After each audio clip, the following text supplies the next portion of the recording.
Okay, Matt, if you could say something, that'd be great. Hello, hello.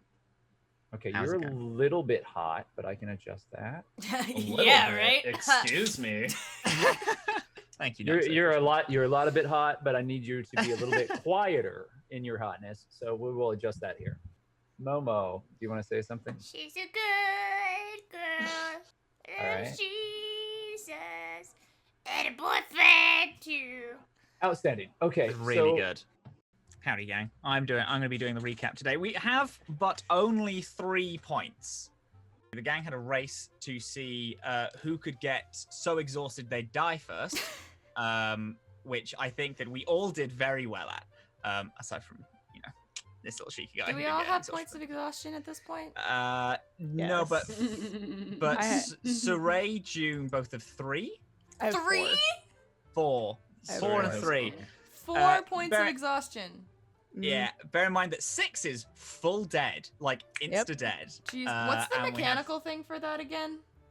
loads. There's every time you hit a point, there's a new one. So, mine I have. Let me pull it up. But, like, do you have to roll with disadvantage or something?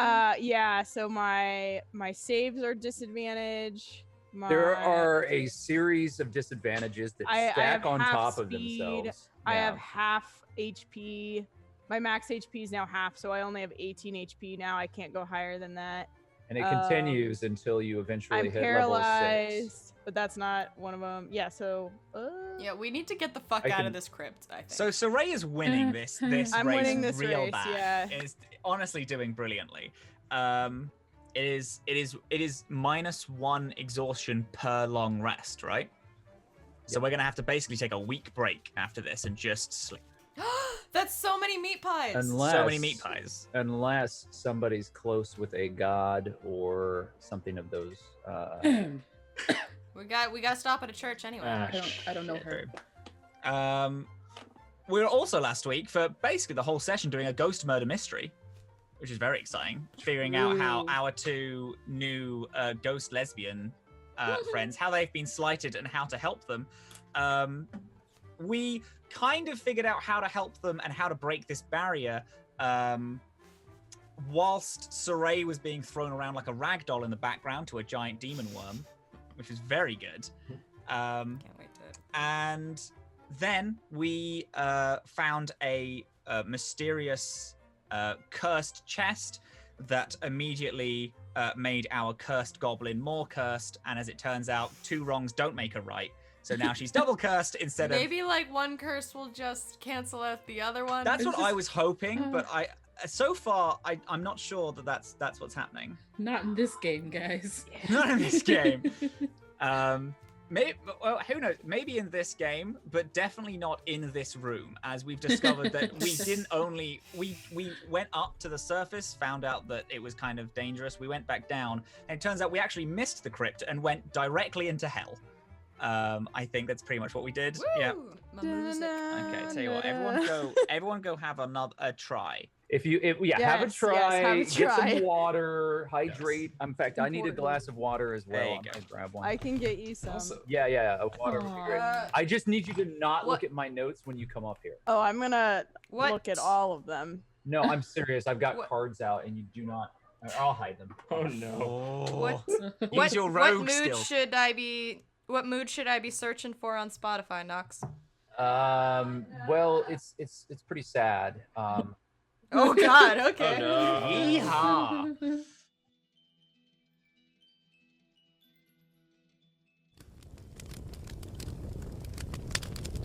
The children that were scattered about the floor of the common room looked at the old man, waiting for a tale of faraway lands and heroic exploits.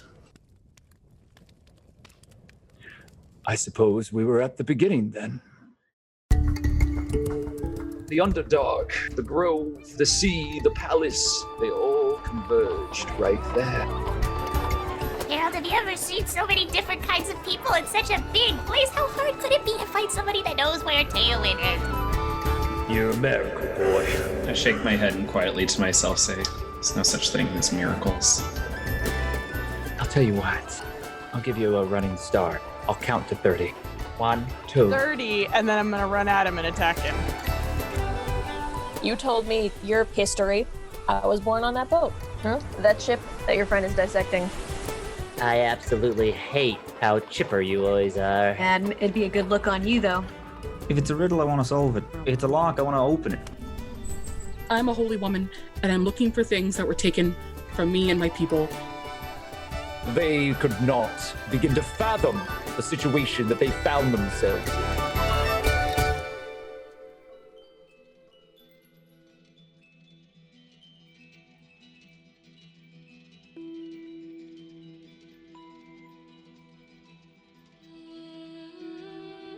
Your small, goblinoid hands make contact with the smooth glass orb as it rolled across the stone floor of the crypt, barreling through shattered bone and debris. Your eyes had gone white. The energies that had been unleashed from the artifact in front of you have arced out of the stone coffin and danced upon your skin, filling this dark, dismal crypt with light. Everything around you slows to a crawl, and the cool touch of the glass orb intensifies your connection to everything around you. It feels right, like it was part of you that was missing, something forgotten, and now it's here with you, and the two are joined into one. And the spark of magic that is created in that moment rises through you, illuminates the darkness around you, blinding your companions.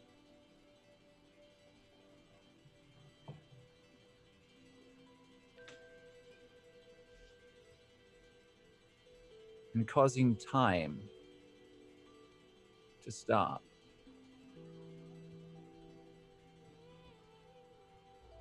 When the flash subsides,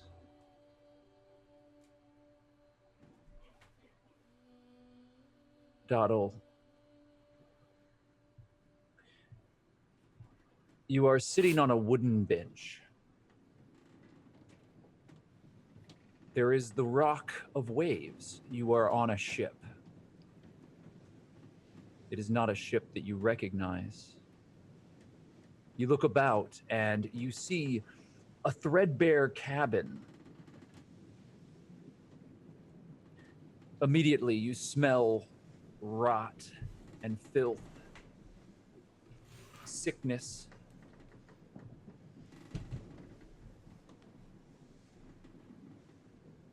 And your body is not your own.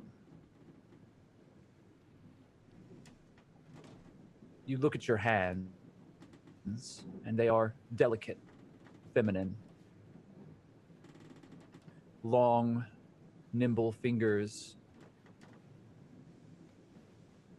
that have been painted black and adorned with small gems that have been inset into the nail.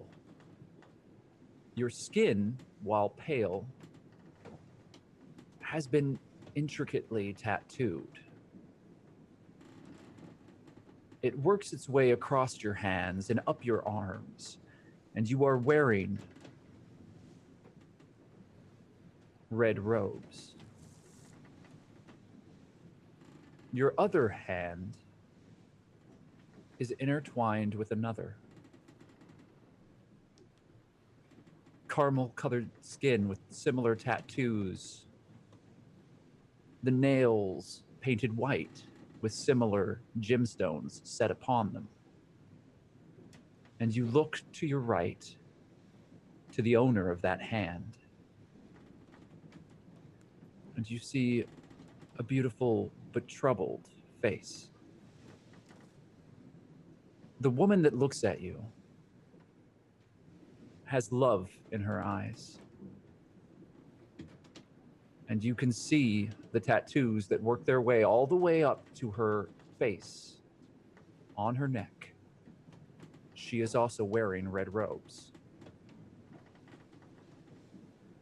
The language that she speaks, you instinctively know, is the language of Thay.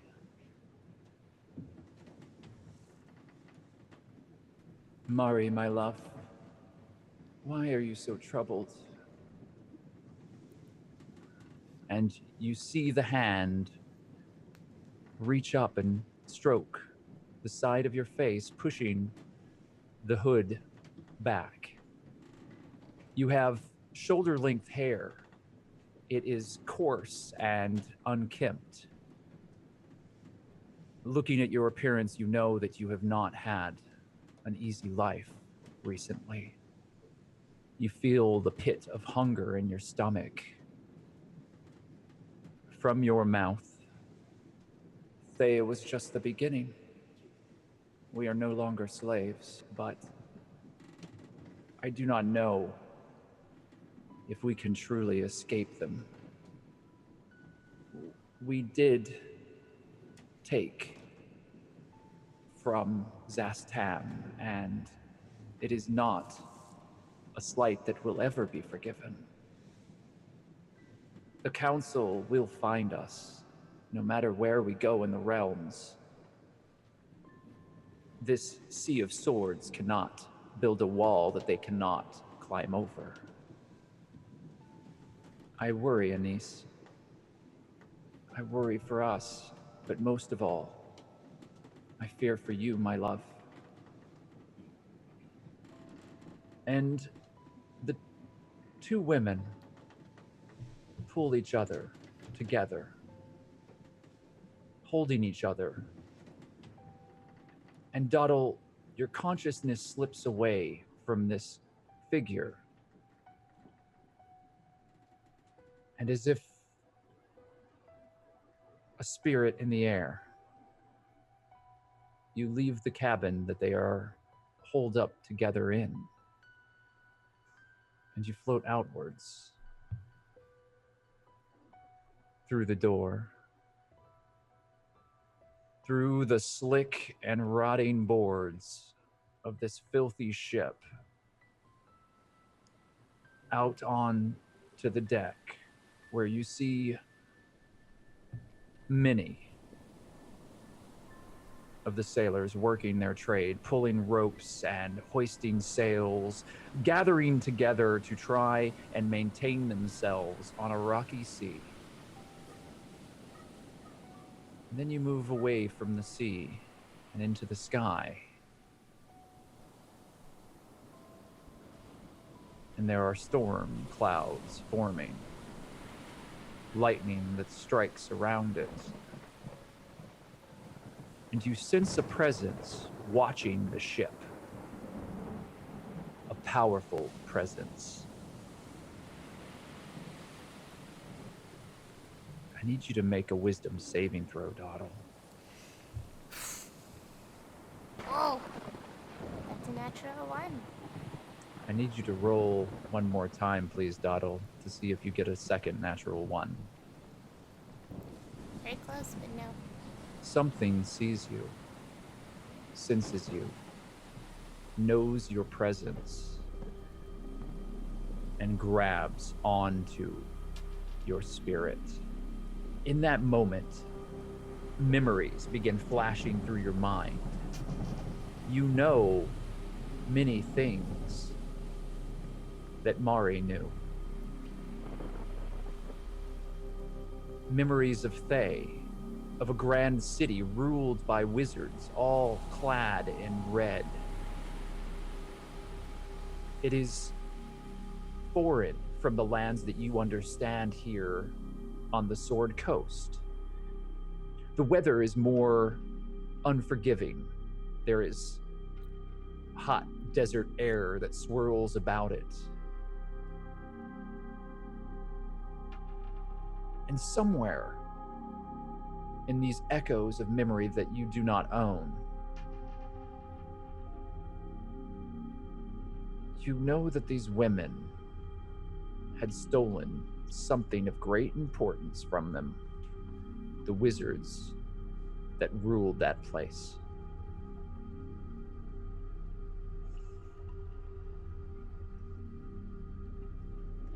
From their tattoos and their garb, you know that they themselves were once lower caste red wizards, but that it was a harsh and unforgiving life. And this presence that has wrapped itself around you echoes like the crypt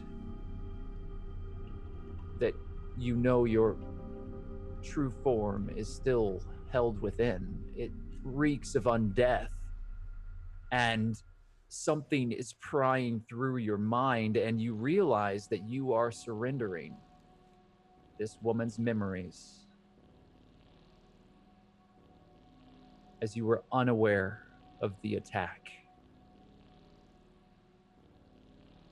Make a second wisdom saving throw, please. 17. The moment shatters around you, the storm clouds explode with lightning. And now you are standing before a building. A tall, well-appointed temple. It is a shrine and place of worship for the followers of Lathander, the Dawn Lord. And you are once again not within your body.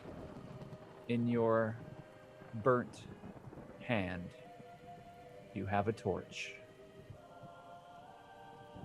And you are stepping closer to the temple. You are looking through spectacles. Do I recognize the hands? You are MacLeod. Your boots take their first steps closer to this temple, and tears are running down your face. And you feel anger, rage, resentment. But most of all, Doddle, you feel loss. And the torch in your hand flickers and burns, and the energy of it works its way through the scars that are massed across your forearm. Make a wisdom saving throw. 23. Matt, I would like for you to continue this. MacLeod is walking with a few other people who you don't recognize. They stop at the stairs. It's time for you to come out now. Your reign on this town has ended long ago. A strong masculine hand lovingly grabs onto his shoulder. My love, allow me. Come out! The fire flickers, and you feel rage, Doddle, as the scene dissolves around you, and the last thing that you see are, you don't see the face in the flicker of the fire, but you see these eyes. Someone that MacLeod once knew, and it all disappears around you. And you're in the dark. And water is dripping. And you smell the growth of the dark underground places, the deep caverns of the world. And there is a glow that washes across you. It is a faint purple light that is cast from crystal and fungus that illuminates this place with a pale, cool wash of color. Your eyes do not work the way that you are used to them now working. Even when you were elven, you had keen senses, and everything now feels even more muffled. And you are sheathed in armor and lying on the ground, pulling yourself up from a pool of blood. There are ghostly echoes around you, and you are starving. You feel horrid hunger, and something is in the chamber just in front of you. You hear water. What do you do, Doddle? Can I reach up and feel my face and try and look at my hair? I'm Hawk, aren't I? You realize that you are now Hawk. I'm gonna run. You stand and run. You stand and you realize that you are dying. You are starving and you have been wounded grievously. And you feel cuts and slashes and burns and a horrid emptiness within you. You don't know what magical affliction has undertaken you, but you are barely able to move, let alone run. So you stumble forward, your armor clattering, your sword dragging behind you as you push your way into this chamber, and in front of you is a large, thick rent in the ground, like a crater, as if the earth itself had exploded outward. And within it is a thick, clear, viscous fluid. In that fluid is an enormous fleshy brain. A mound of flesh that looks like terror itself. And you feel a rise of fresh fear across you, and you realize that it's not just Hawk's, it's also your own. Your memory begins flashing and sputtering, and something in that fleshy, disgusting pool of viscous fluid is moving. There we go. I'm so sorry for that. My internet crapped out. It's okay. We're just gonna take a quick moment. I need a breath anyway. We're gonna take a moment. Okay, sorry, I know it's intense. So everybody wave, because I gotta rearrange the screen. Nox, you're doing such an incredible job. Holy shit. Was that Mako's boyfriend? That Mako's is it his elf boyfriend? His big hunky boyfriend. I'm so happy. Hunky Ranger boyfriend. I would like to say that in my canon, at least, MacLeod's got a type. Wait, MacLeod had a boyfriend? Mago had a boyfriend. Yeah. Wow. Does any... Yeah, I've already got his character sheet ready to go if we ever do MacLeod's prequels. My God.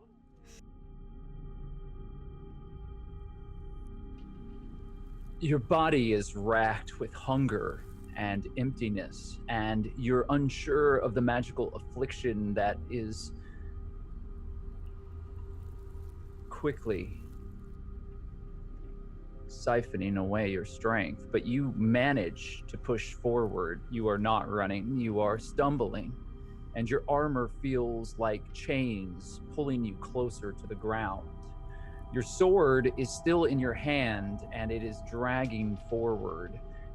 This is not the armor that you know Hawk to wear. It is much nicer, more refined and polished, though now it is covered in filth and blood. It has been dented and rent, but you see the sigil of Lathander upon its pauldron, and there is a holy symbol hanging from your side as you, Doddle, stumble into the main chamber. And there in front of you in that space,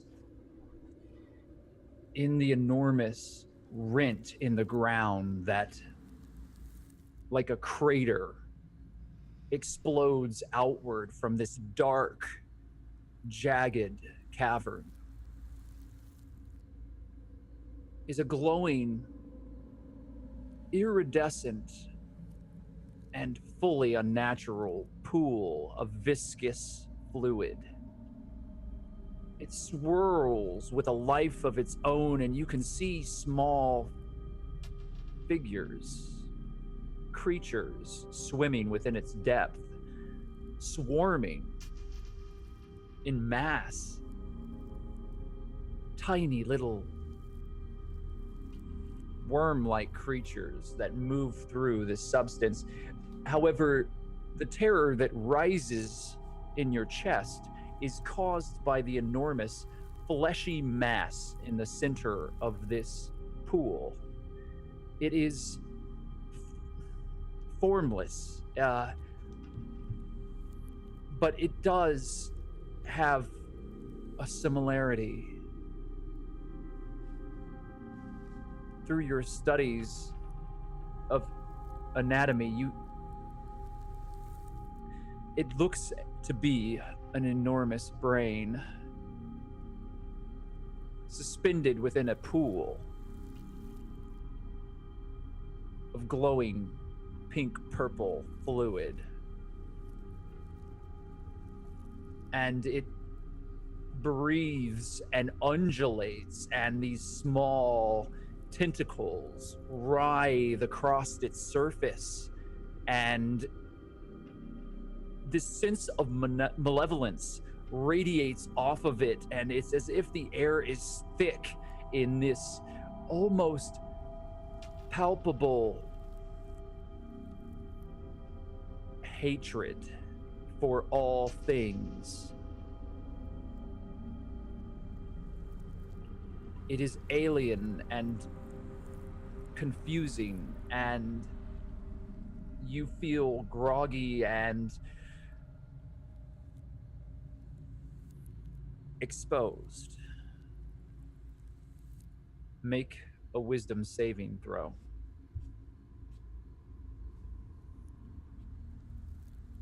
$22. Hawk, you look down to your right and you don't know what's happening. Your head, those moments of fog, the deep places of the underdark, you're remembering this for the first time. And to your right, Kara's body lies in a pool of blood. There are other bodies here that are tethered to the wall with a strange mucus. They have been cocooned here. Kara, however, is on the ground. What do you do, Hawk? I fall to my knees next to Kara and just start to cradle her. You grab Kara and her head lolls towards you, and you see the bite marks from the illithid, and she has lost so much blood. But her chest is faintly moving up and down, and there is a slight, ragged breath coming out of her mouth as her eyes fight to focus upon your face. Hey, it's alright. Hey. I'm here, you little nerd. It's okay. Just keep looking at me, alright? Does Hawk have any of his healing abilities, like his lay on hands or Asimir healing, available to him? Do you reach out to Lathander? I, with all of my heart, reach out. Please, take me, just don't take her. Make a wisdom saving throw. It's a 14. Something in this chamber is dulling your senses. Something in this chamber is watching with the closest thing to glee that it is capable of. Something is on the very edge of your mind, like a spectator, delighting in the torture of this moment. Momo, what is Kara's last word to Hawk?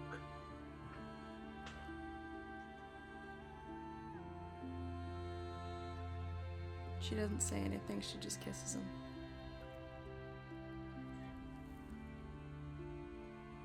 And as the moment resolves, you think somewhere in this chamber you sense the fury of this beast, this alien presence, as this tender moment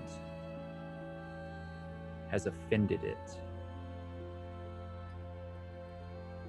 And the two young followers of Lathandor embrace each other in the dark caverns, in the empty places of the world, deep below Faerun in the Underdark. Doddle, the moment ends, and there is a shudder. And you're on the ground, and you feel a hot flush of blood on your hand and on your face as something burns horribly. And you are lying in the ship known as the Kraken's Kiss. There are stacks of treasure chests lining the walls, and trinkets and gold hung from the ceiling boards, and every imaginable gem and treasure neatly organized in cabinets and cupboards around you. There are scrolls and tomes, books, ancient lore that have been gathered and placed upon those shelves, not for the worth of knowledge, but for the glory of their value. Everything here is a tally of wealth held by a very greedy and jealous creature. You realize that you are now Calder, and the hot flush of blood has come from the claws of the creature standing in front of you. Standing upright like a human, dressed in fine garb, a coat, pants, and dangerously well-polished boots. The captain of this vessel turns to look at you, and the illusion that has protected their true identity from the rest of the crew has been dropped. You see hungry yellow eyes, a snarling face. This creature looks more like a tiger than a man. And his hands are backwards. And from one of those clawed hands, blood slowly drips onto the floor in front of you.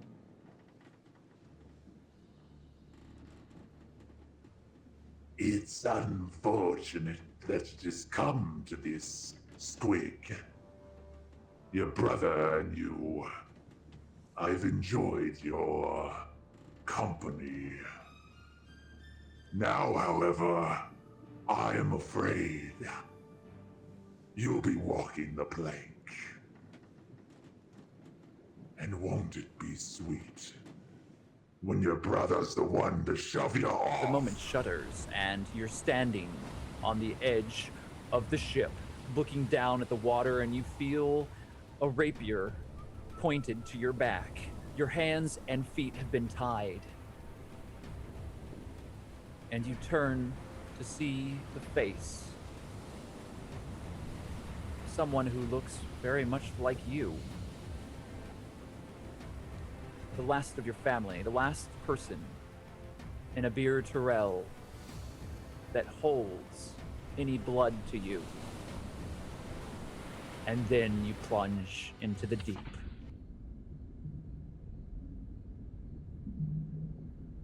And you are drowning. Your lungs burn, and salt burns, and all of the waves around you pull and suck you below to the depths of the locker that awaits. And you feel the life leaving you.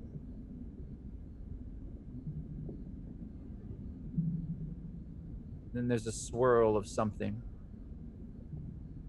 And as you lose consciousness, you feel hands. And someone presses lips up against yours. And a rush of air pushes into your lungs. And you have been saved. But you pass out from exhaustion and fear. And as you do, Doddle, you're sitting in a grove surrounded by stones, and the stones are glowing with green light. There are runic writings upon them that you do not understand, but you know. And the energy that was crackling about when you had grabbed onto the orb now fills this space, and you feel a wavering. Juniper,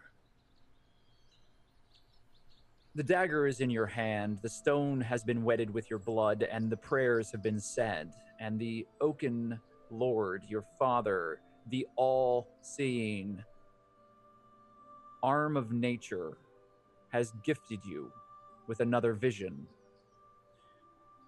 Before you is a flickering form. It changes. It has not one shape, but many.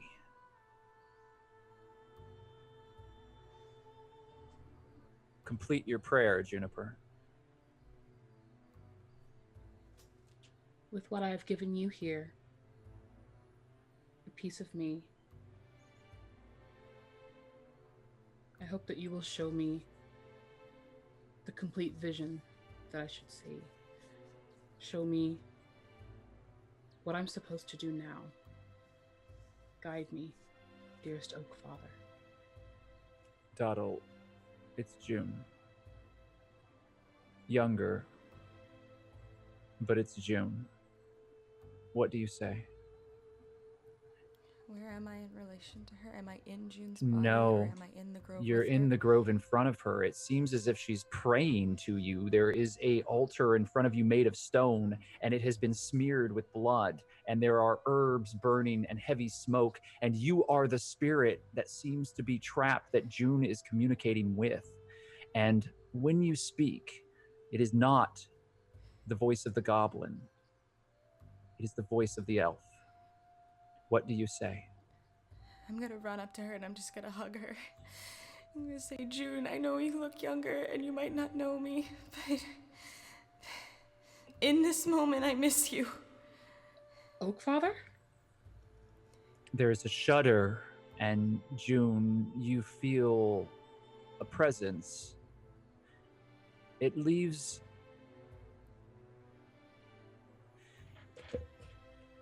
a mark upon your heart.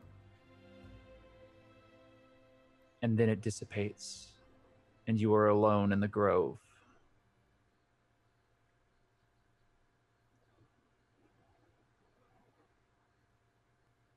Doddle, your jaw hurts. You've just been punched.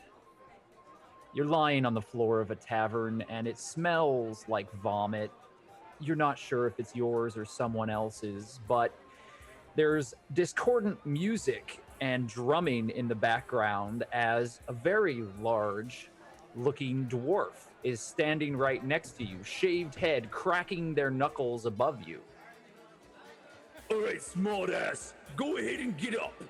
I have another swing for you. Illyri, your candor has put you into another situation. You're fresh off the docks, and you are looking for new work, as it seems the mess that happened with the Siren's Call hasn't been forgotten. Maybe you had a few too many drinks, but this dwarf certainly had it coming. You're not gonna get the best of me today. Leap forward, and just go to grapple this person. Okay, roll your athletics, please. Oh yeah. Yeah, you absolutely clobber this dwarf. So tell me how you did that. I'm on the ground. You were on the ground, yes, and he was standing above you, cracking his knuckles. He's got a patchy beard and a bare chest that's covered in sailor tattoos. You're lying in a pool of vomit right now, and your jaw just hurts from the punch that he's delivered just a moment before. I stagger to my feet, and leaning up against a chair or a stool or maybe somebody, brush it off a little bit, and I just go right in for it, just swinging my arm right into his face. And you punch him, and there is this resounding crack as his neck flies backward, and the dwarf lifts off the ground, and everybody gasps because you are slight of form, and everyone expected you to be absolutely murdered in this moment. But after that first punch, you have stood up, and you have cleaned the clock of this dwarven sailor. And he flies upward and smashes into a table, which shatters underneath him, and tankards fall everywhere. And a bar fight immediately ensues, and everyone is throwing punches at each other and shouting, and there is screaming, and the bartender is shouting, trying to gain some sort of control over the mess that you caused. And you slowly slip out the back door. And as you do, you feel a hand on your shoulder. A cloaked figure in black leather. We understand that you are looking for work and that you hold a certain skill set. Yeah, it took you long enough to get here. I got what you need. I got what you want. Put me to the task. While there'll be plenty of time for you to traffic in the lower forms of criminality, my employer has been seeking more specialized talents. Listen, you name the price and I can do it. You'll be joining me and a few others as we liberate a few things of importance. There has been movement here in the dock ward, and the grasping eye seeks greater power. The figure then makes a hand signal, which looks like a clawed hand. And in the center of it, you see a little spark of magic emerge as their two tattoos form a full eye across the palms as the hands are splayed outward. This was the symbol that you were told to wait for. The figure smiles as they pull back their hood, and you see the pale, faint, almost translucent skin of a drow. Their dark black eyes size you up. If you do well in this task, I promise you will be rewarded richly. Another flash, and a moment later, Doddle, and you feel hot gushes of blood shooting from your neck as you're on your knees, and you see this drow laughing above you as the life leaves your body. You are choking on your own blood, but the moment quickly resolves itself and dissipates.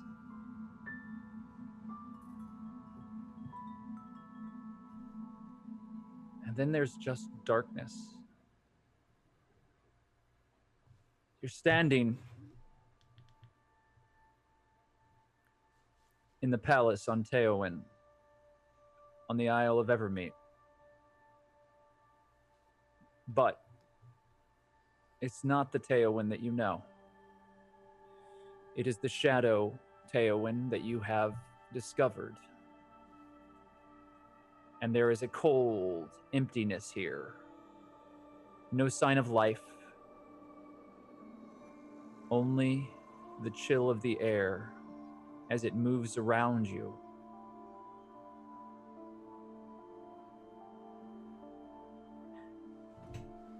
Sitting cross-legged and meditating is a shadowed figure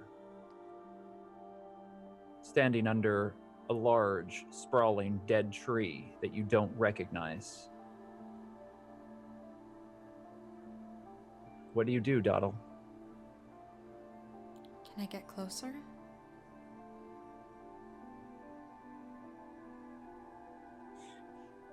The figure lifts their head and looks directly at you.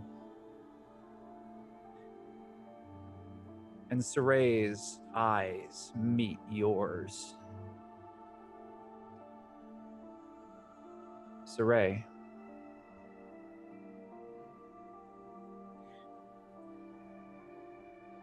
you see a wispy remembrance. It is goblinoid, but smeared and hard to focus upon. You think it's Doddle. The last thing that you remember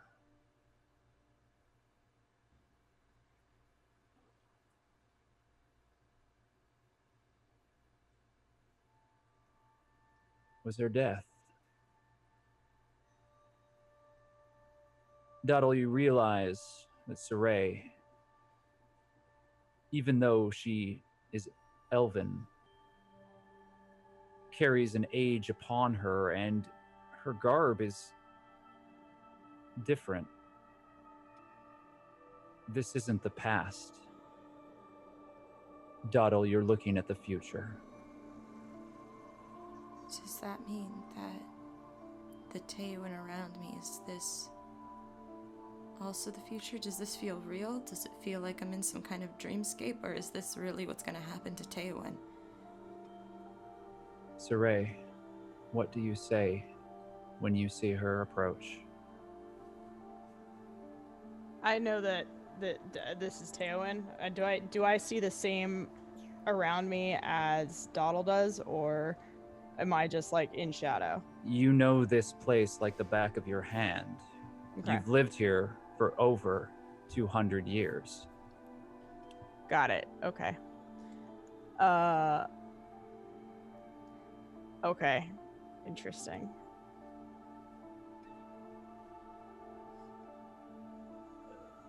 Her mouth opens as if to speak, and the words begin breaking, and you can't understand them, as if the magic that is holding you here is beginning to fail and pull apart. I want you, Saray, to give Doddle 2 words, and they cannot be conjoined. They need to be separated in a sentence somewhere. What 2 words do you wish to convey to this past Doddle?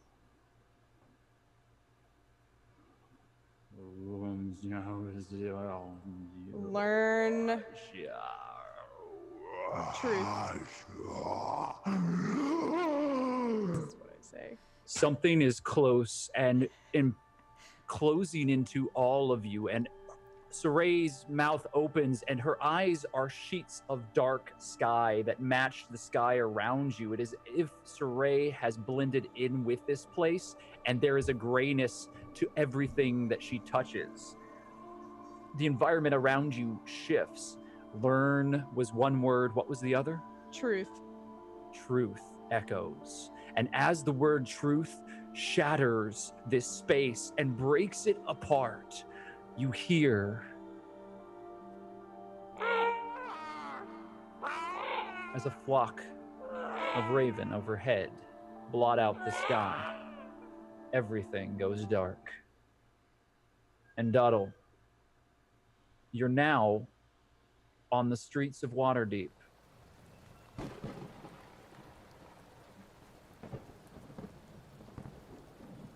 You're holding your lover in your arms.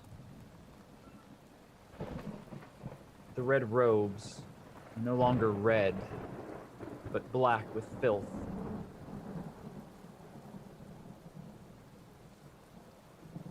Wagon wheels creak in front of you.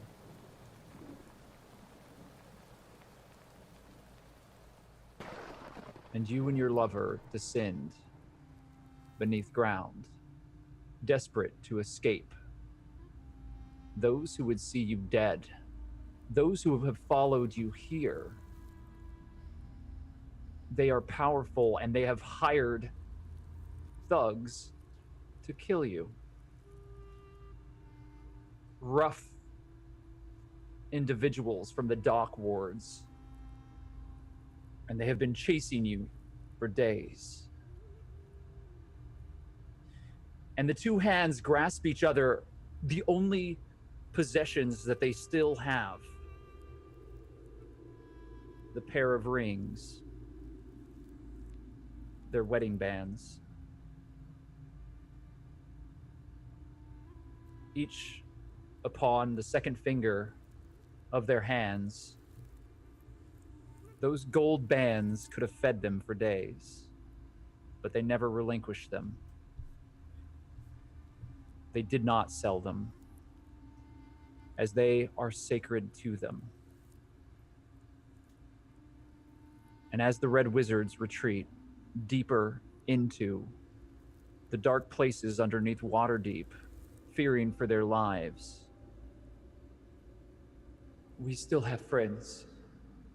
And I know they will see, no matter what happens, that we are at peace. And that the secrets that we hold are guarded forever. I've reached out to the Harpers, and they have agreed.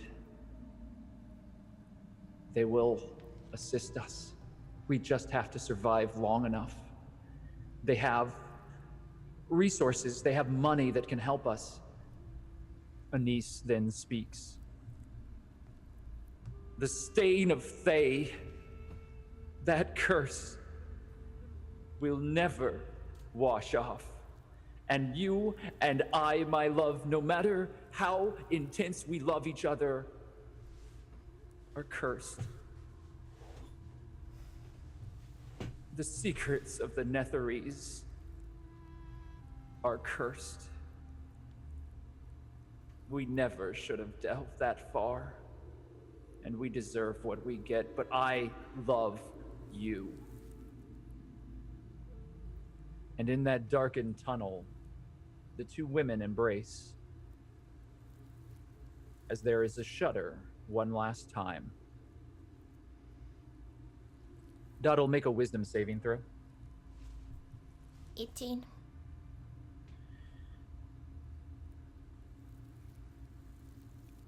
There is a moment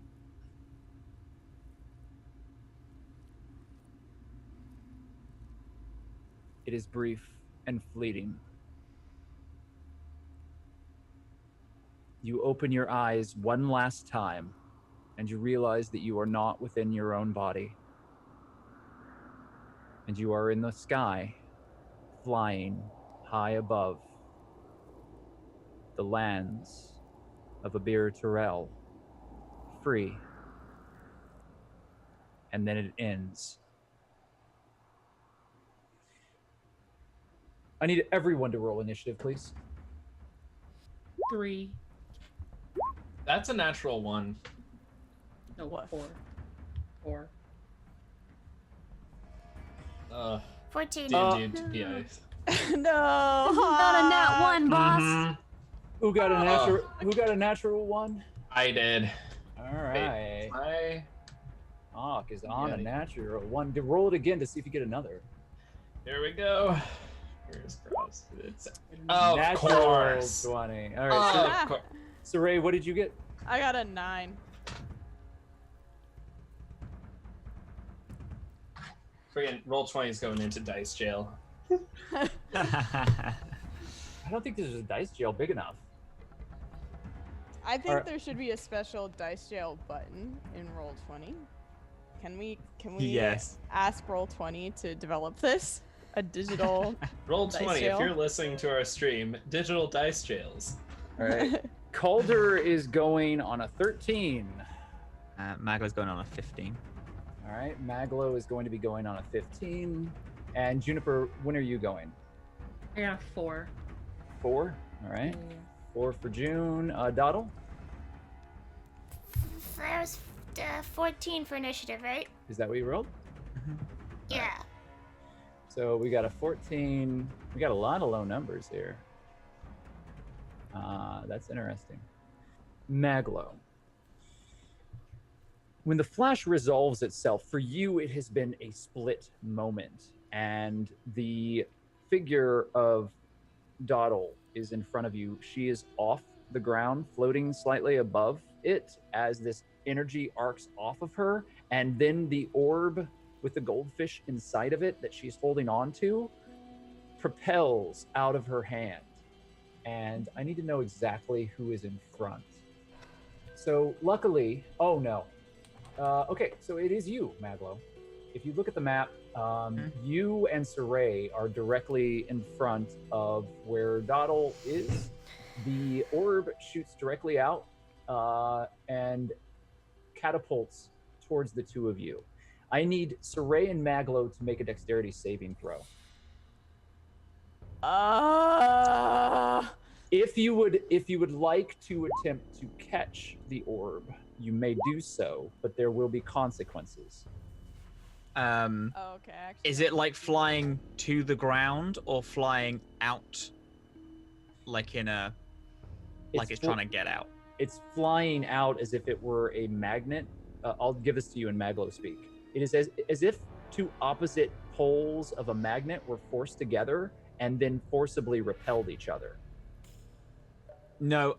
Could I forego my save to try and make sure that Saray doesn't fall into the water and is safer since she is his patient at the minute? Yes. I'd like to do that. Essentially, forego it to give her help.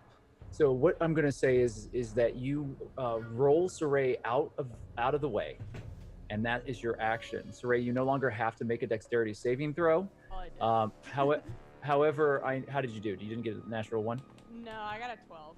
Yeah, that's fine. So you are out of the way, and then Maglo, you are going to be hit with the orb.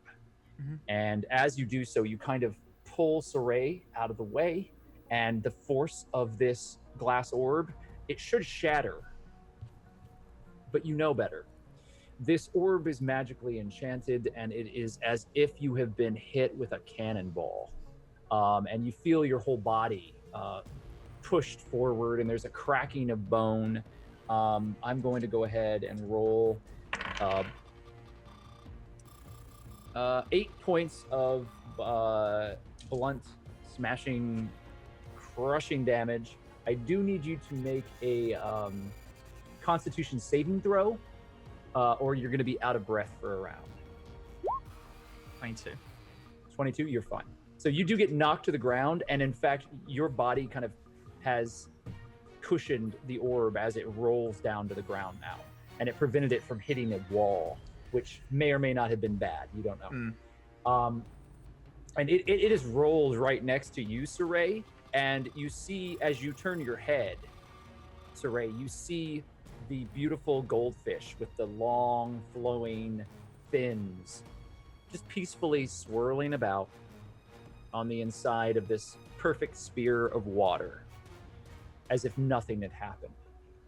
I can't do anything, right? Because it's not my turn. Well, we're gonna go back up to Okay. Maglo here in a second. Yeah, but yeah. Doddle, when that happens, you do get shoved up against the back wall, and you take 3 points of damage as you hit the stone wall very roughly. And there's like dirt and debris that kind of collapses down on you as you slide down the wall. MacLeod, it is now your turn. What would you like to do? And then grabs a cloth or whatever was being used to hold it from Saray, and then wraps it back around it.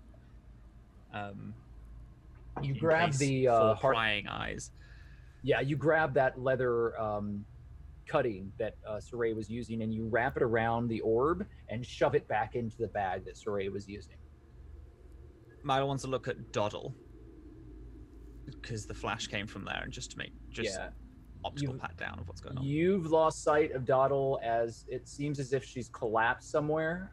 You see the stone sarcophagi that have been kind of littered around the room, and you see the newly opened stone casket, the one that was interworked with dwarven runes and strange silver chain. But the chain had been broken off, the top had been opened, and if you recall, all of that energy somehow from this artifact had been, when Doddle put their blood upon it, it caused this caustic reaction. Is there anything that you want to do when you do not see Doddle? Is everyone okay? Doddle, is now your turn. What would you like to do? That's my reaction to when you say that. Am I like conscious? It is hard for you to focus your eyes, but you see around you the crypt, and as if you're coming out of a pool of water, your senses are balancing themselves out to the situation around you. So you do see the shadows and the shapes of your companions in this dark space, and you hear MacLeod's voice, but it sounds like he's a mile away. I can hear myself telling myself to shout back at MacLeod. Like my brain is thinking it, but I just feel like the rest of my body can't move. I can feel myself shaking, but that's about it. Can I look around? What do I see? You see the stone sarcophagus. The runes have completely turned dull, and there is no glow upon them at all. There is silver chain that has been kind of scattered about the floor here, and you see Hawk's armored legs. There is also a scattering of bone. That was here before. The entire place, to remind you, has been littered in remains due to the carrion crawlers that have made a nest in the other chamber. Yeah, I feel like after all of that, she just frozen. Just shaking. Just staring off, real zoned out. 100% depersonalized in this moment.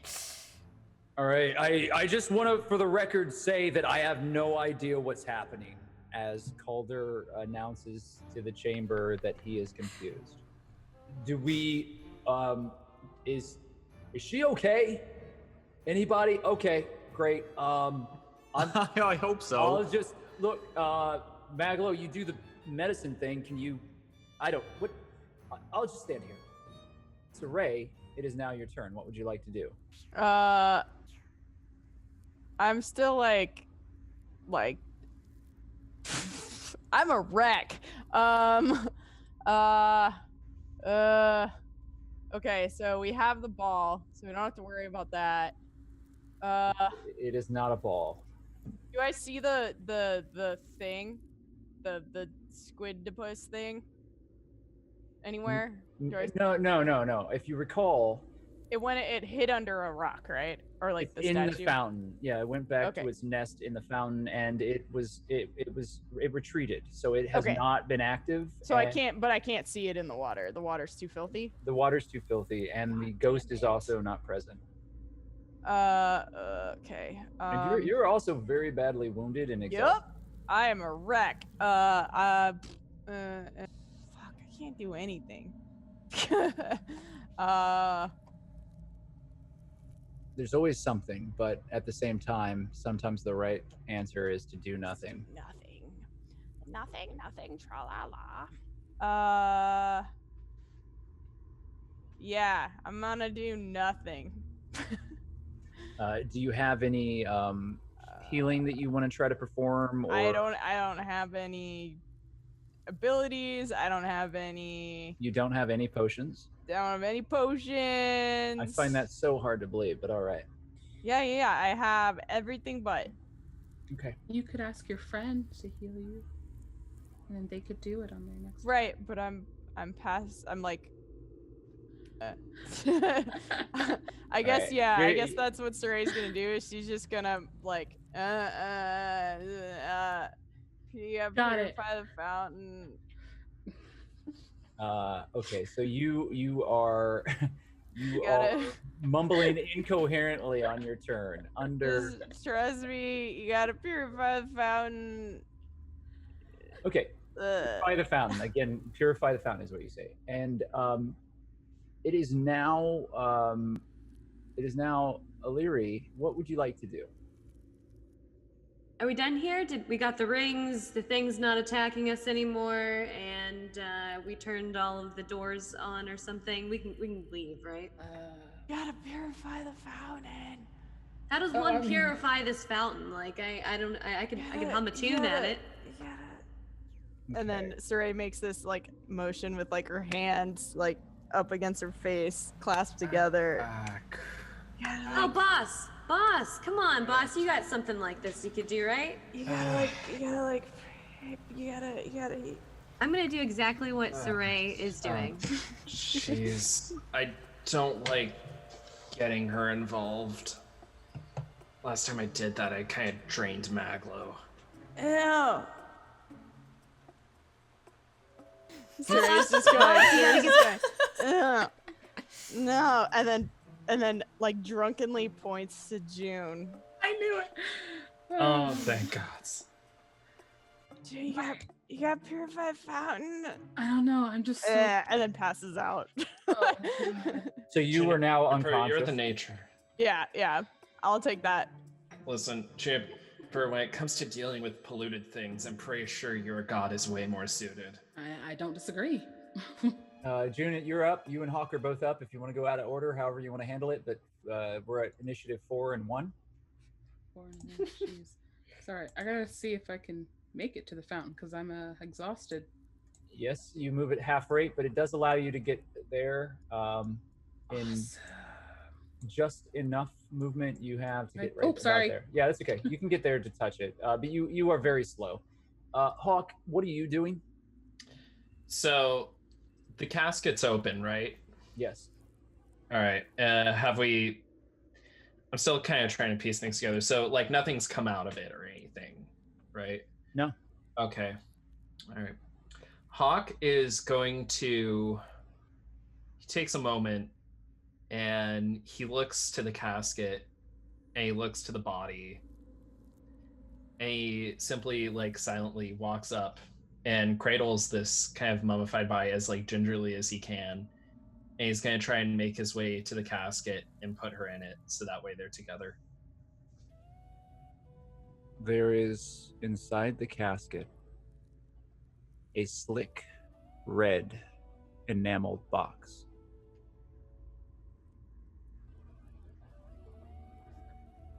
Is it a large box or small? Or?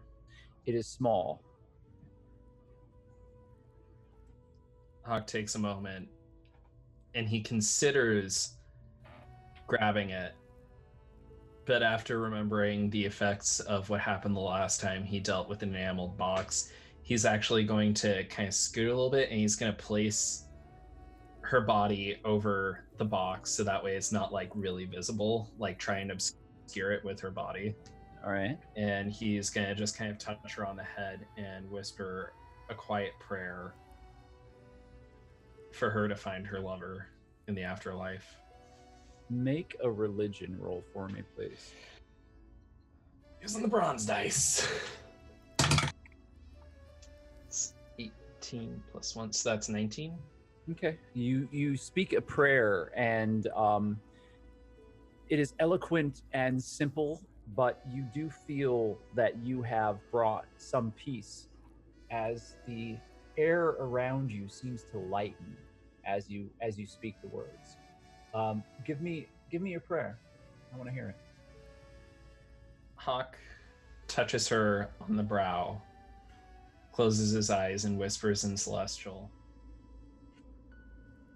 Every journey must always end, and every end is a new beginning. Step forward on your path and don't be afraid. In the end, you'll find what you seek, but for now, rest. Your struggles are over. I'll make a perception check for you, Hawk. So as you stand there and you look down and you say your words and you feel, you feel this wrap of dark energy, and it's not negative. It's sort of the wash of emptiness and peace that the Raven Queen can bring. There are many facets to her, and death is a part of it. But it your prayer and the words seem to echo through the chamber, and there's a visible release in the space, and the corpse, which had been very contorted and discomforting to look upon, relaxes. And even though it's in the same position, you see it looks as if a tension has released out of the body, and the mouth just gently kind of sighs as it lies there.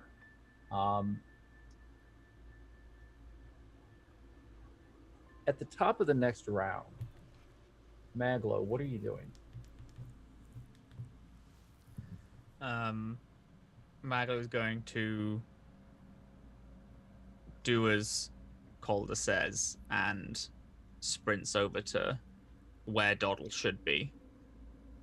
Okay, and Doddle, Calder actually joins you over here, and you can see old man Calder, beard and terrifying fingernails, but you do see the scratch, and that's, immediately you recognize it as Calder. And MacLeod and Doddle, the three of you were together. How are you caring for Doddle? He does what he always does. He takes his bag off, he opens it, and he's like, "Hi, hey, you doing all right? Hey, I need you to look at me right now. I know you're looking down. Hey. And then he picks her chin up to look him in the eyes, like, hey, you doing okay there? Right?" And he's gonna take out a small torch that he's built, and be like, "Okay, look, open your eyes. Right, I need you to talk to me."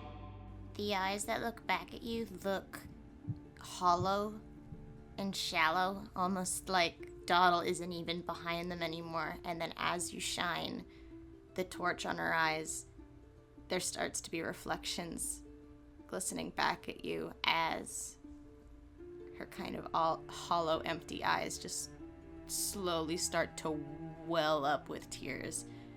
But her face still seems expressionless, and she's still shaking. Calder pulls you into a hug. The expression slowly fades into her face, and she just starts wailing. There she is. All right, hey, it's okay. You're with us now. We're us. The others, they're dealing with whatever that was, but it's all gonna be okay, right? You're back with us. Doddle, I'm gonna need you to talk to me. Just give her a minute, okay? I'm fairly sure that whatever that was, it wasn't normal. I'm no artificer, but I know. It was normal. I don't need full sentences. I just need a recognition of the fact that you can hear me. Am I close to a wall or a floor? Your back is up against the wall, Doddle. You hit it very hard. In fact, there are stone crumbled from behind where Doddle struck it. Okay, tears are streaming down my face. It's already soaking.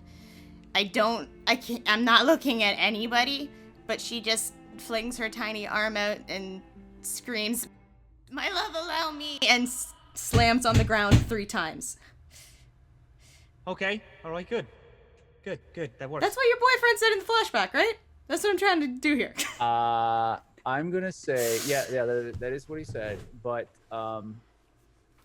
I don't know that would ring to I don't know it. Maglow's, Yeah, I don't know if he would Ah! clock that's what it was.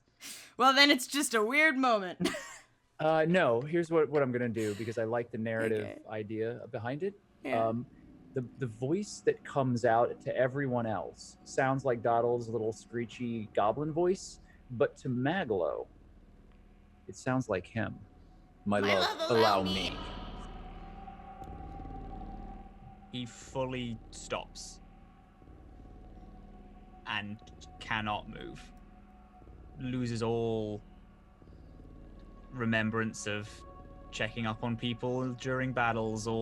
Everything is just he's just stuck. Well, there you go. You got your sentence. Hey, do you want some water? And the flask is in front of you. She doesn't move. She just cries and shakes and stares at the ground. Calder's got one arm around you. You can see this is super awkward. Like Calder doesn't know what to do, and it's certainly like being hugged by Like a there. It's like, is this how you do this? And he is, however, trying to help you. And Maggle, you're standing there. I'm gonna leave you to stew in that for a minute. Saray, you are conscious but weakened. What do you want to do? I mean, I'm just gonna keep. I know you see June standing at the edge of the fountain, and you assume that she's gonna do what you have recommended. Yep. Is Is that how you do that, Saray? Thanks for that. Yeah, that's how. Like, she's not religious, but she's seen plenty of people that are religious do praying, so she's trying to mimic, like, pantomime praying, because she can't really, like, she's too exhausted to word it properly. So she's just like like alchemy and Fullmetal Alchemist. Yep. Yeah, just like that. Just like the Fullmetal Alchemist. Like you got trying to put her hands together, put it up to her head, like mumbling, like it's just the whole time. That's what she's trying to do. And then she like drift into like passing out, and then she'll kind of gain consciousness again, and you gotta purify the water. And then kind of nod out again, like she's just like she's not doing great, guys. No, she's clearly not doing well. She's not doing Illyri, what are you doing? You see all this happening around you. You're kind of standing on your own now. Over here in the chamber, there is the fountain in front of you. The door that has been sealed shut with the hole next to it that leads into that chamber that Calder had discovered. And then there is a door behind you. And of course, the passageway that you entered from. Well, I am just going to assess the situation. Everybody seems pretty occupied with their own tasks. Perhaps we're going to investigate what Calder was looking at, just to see if that's our next step out of here. Or actually, I want to, presuming that my companions here have everything on lockdown, because they seem to have it, I would like to see, like, what's our next step? Like, hypothetically, everything's fine, we can leave here. What's my next thing? Well, the party's been pretty split about what to do next. And in the middle of all this, I don't think that any answers had truly been come upon as far as where you go next. There are options. You can move back through this corridor, through the chambers that you've come to, and try to emerge back into the City of the Dead, which had a certain amount of dangers, as the black cat that has been sitting pertly in front of the closed door has been guiding you through this place. And that black cat, that undead, zombified cat, is sitting at the door next to the fountain that is stone door closed, and has been pawing at it. However, you know that Calder climbed through one of the graves, one of the tombs, and found a passageway deeper into some of these locked corridors. I still have that translation spell on me. Can I go over there and just see if there's anything that like says like push here to leave? Yeah, you find a sign that says push here to leave and heal the entire party. Do you press it? No. No? Okay. No, I'm kidding, of course. There are a lot of plaques and old dusty stone etchings that are in a variety of different languages. This tomb, you are coming to realize, is old, and it is also one that is being used to house people of many different cultures. And none of it seems to fit together in any kind of cohesive way. And maybe that's the point. Maybe these are the individuals that didn't have burial places for their own specific cultures. And this was a chamber that was used to facilitate those. You also do know, however, that people who died in this sort of manner and to be interred here would have to have either great power or wealth. There would be no plaque for someone who was of a lower caste. It would be more of a, perhaps a burning, or you would be thrown into a mass grave. So these people are of some sort of importance as you go through, and you do see dates, and you see some of them have titles that are placed upon them and family sigils. And you remember the stone inset area that had the silver token that was inside of it, that had to be turned to be able to gain admission into this crypt where the stone sarcophagus was pulled from. And there are a few other pieces that are like that scattered around this tomb. May I ask a question about Yes. How does this compare to where I woke up? This is Do I remember that like when I opened my eyes before Mhm. joining this group, what was it marble different, or was there dirt where I was and there's marble here? And everything from that time is like a dream, but you do not think that you were in the same place. You just kind of realized that you were walking and you found yourself in these tunnels approaching. I mean, you feel, when you think about it, you feel a connection to that cat. And you can't explain it, but you kind of know where that cat is without looking at that cat. And that is what seems to have been drawing you forward. But what you do clearly remember, O'Leary, is this gaunt, ghostly face, kind of long hair, balding across the top, with ghostly features and long, very thin fingers and dark robes. Older, very old, as this figure kind of hovers over you, and the flicker of strange torchlight. That's really it. Thank you. So do you do anything when you move over here and are kind of examining the walls?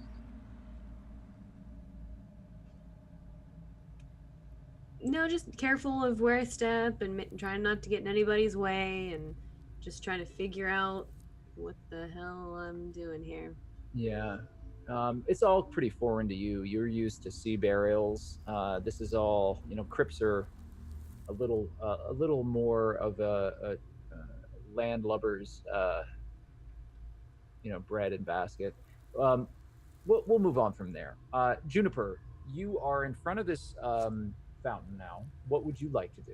The water is still thick and filthy, and it's sludge-like, and there is scum that has settled across the top, and there are a few bubbles here and there, but it doesn't seem to have anything moving inside of it. Well, June hears her friend scream, right? Doddle's crying now? Yeah, there's stuff happening behind you. Like sobbing.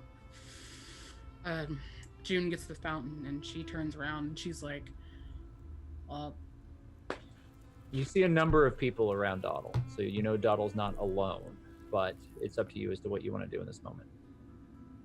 Yeah. Okay, big sister mode activates. June puts her hand onto the fountain, and you know what? I got this just in case. This is just for me. It's my little shield. She puts her hand on her shield, and then she also puts her other one onto the fountain, and she starts praying. June, I want you to make a religion roll for me, please, and you can do so with an advantage.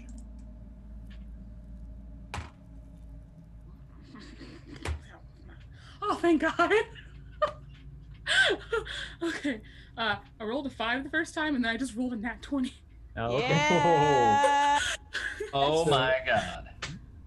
Do me a favor, and let's toss a secondary roll in roll 20 if you can do it. Yes. For that confirmation. Yes, I can. So an 11. So no, you didn't confirm, but it's all right. You still have a natural 20. I just pooped. Yeah. So you that's not going to help the water, but I'm so sorry to be the biggest party pooper, but isn't June exhausted, so rolls everything with a disadvantage? I'm so sorry. You're absolutely right. You're June is right. exhausted and can't roll with an advantage. So you're going to have to take the 5. That's the first roll that you made. So that 5 Sorry, gang. with religion turns No, into no. a 10, so still not that great. I'm giving you a brownie point, Matt. Thank you for keeping us honest.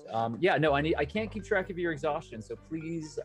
You are preventing so many annoying comments on these videos in the future, my love. No, it's fine. We would have heard about it one way or another. But Wait. yeah, if your character. We appreciate Wait. every actually you bring to Can the I table. use my inspiration on that? No. All right. Unfortunately, you can't because you'd have to announce it before you rolled. All right, so you have a 5. You do reach out, and the depth of this crypt and everything that you've been through and the sheer weight that you are carrying right now, and your inability to breathe and the suffocating air here and the stench have dulled your connection to the Oaken Father. And as you touch upon your shield, it feels so distant, that love and that warmth and the flow of nature. So you begin refocusing yourself. I'll let you roll again next round. As you sit there and focus. Okay. Okay. Yes, and just so that we are clear, June is exhausted. Saray is very exhausted. Very exhausted. I believe Hawk, are you exhausted? Who else is exhausted? There's one I'm more. exhausted. Oh, Yeah. I forgot to turn off grappled and paralyzed from when I was fighting the thingy. Let me fix You are neither of those things, but you are exhausted. And I Yes. believe that's it. I don't think anybody else is exhausted, but the 3 of you are definitely pretty bad off. We ain't great. I see where it tells me what effects. Okay. Yes. That's helpful. That's okay. That's okay. We're bound to make mistakes. Oh shoot! Do I need to do a reroll on my prayer though? I'm gonna let it go. I'm gonna let it go. Moving on beyond that. I'm just gonna say that you were just really hyper focused in that moment. So let's go ahead and move beyond June here. Hawk, what are you doing as this body kind of relaxes in front of you? I just kind of like rub my eyes as the exhaustion hits me. Yes. Literally. And I'm gonna try and put the lid back on the casket.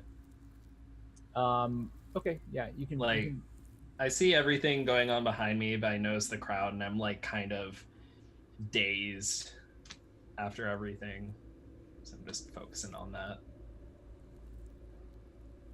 Okay, so we're gonna move back up to the top. MacLeod, I put little snails on all of your markers so that we now know that you are exhausted. MacLeod, I love it. the words echo through, and now you're wondering whether or not you heard correctly, whether that was real, because no one else seemed to react strangely, and Doddle seems to be speaking normally now. Well, crying normally. with the fact that he heard it in his voice, does MacLeod remember when he said that to him? Or is it he just heard it in his voice? MacLeod will never forget. So that is part of your story, and it is kind of ingrained on your spirit, and that voice will never be forgotten. It is someone who is no longer in your life, but you will never forget that voice. And you are certain that that was the voice, but you don't know whether it's your mind playing tricks on you or whether it actually came out of Doddle's mouth. Doddle, what was that? Yeah, I'm gonna take a deep breath in and several shallow breaths out. I'm still not gonna look at anybody, but MacLeod, I saw you and a man standing outside a temple with a torch. Doddle, are you looking at my memories or his? Because we're in a crypt. Please don't tell me he's gone, Doddle.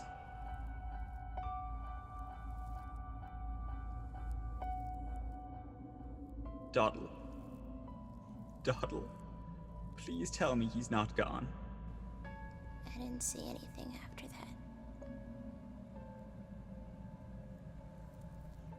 Not from you.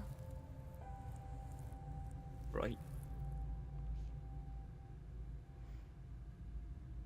And Mag just picks up his stuff.